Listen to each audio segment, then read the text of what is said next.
everyone. Welcome to English 9 covered by Miss Tao in the Super Memory for Schools program. Today, we continue learning Unit 9, Natural Disasters.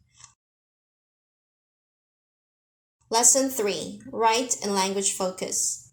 Let's take an overall look at today's new words and grammar. For vocabulary, we only have two words. They are to destroy and homeless. About grammar, we will continue learning about relative clause. We will especially learn about non-defining relative clause.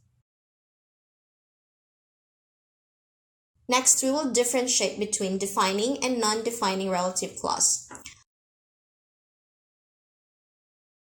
Let's discover today's new words. Natural disasters can destroy houses.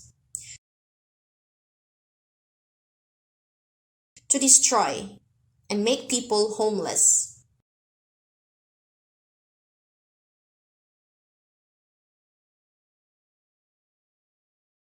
Homeless. Today's new words include only two very simple words. They are to destroy and homeless. To help you remember new words more easily, I will give you an example. Natural disasters can destroy houses and make people homeless. Natural disasters can destroy houses and make people homeless. To destroy, homeless. Next, let's come to the grammar. Today, we will continue learning about relative clause. In the previous lesson, you have learned about defining relative clause. Today, we will learn about non-defining relative clause. And next, we will compare the differences between defining and non-defining relative clause. Let's start with grammar. Look at the picture. This is the book. Yes, man, phiêu lưu ký. The book, Yes, man, phiêu lưu ký. which you lent me yesterday, is very interesting.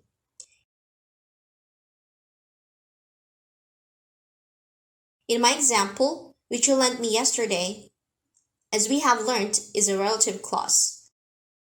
However, let's see if I can omit this clause or not. When I have omitted it, I have the book Yes, man, phiêu lưu ký. is very interesting. So when we have omitted it, the sentence still has enough meaning, right? Which book is interesting? It is the book. Yes, man, phiêu lưu ký. So the clause which you lent me yesterday is a subordination supporting the noun in front of it. However, in this case, the clause is not necessary. We can still omit it. So we call which you lent me yesterday a non-defining relative clause. Today, we will learn about non-defining relative clause. Back to my example, which you lent me yesterday is a non-defining relative clause. So what is non-defining relative clause? First, it is the clause that gives more information. Second, the clause is not necessary to have. If it's not used, the sentence will still have enough meaning. And third, the clause is separated from the main clause with one or two commas. In my example, which you lent me yesterday, is separated from the main clause with two commas because it is in the middle of the sentence. However, in some cases, if the relative clause is at the end of the sentence, you only need a comma, because the other punctuation is a period. Let's continue with non-defining relative clause. Back to my example, the book, Yes, man, phiêu lưu ký. which you lent me yesterday, is very interesting.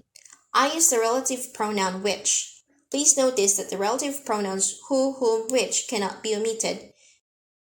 Besides, I have taught you that we can use that instead of who, whom, which. However, in non-defining relative clause, we cannot use that. Please notice two things. First, in non-defining relative clause, you cannot omit who, whom, which, and you cannot use that. Next, so how can you know if a sentence uses non-defining relative clause?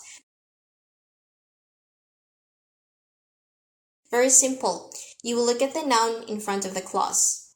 If it has a proper nouns like Yes, man, phiêu lưu ký. Tom, the Grand Hotel, Vietnam, America, or in front of it, the noun or noun phrase contains my, your, his, her, Possessive adjectives are possessive cases.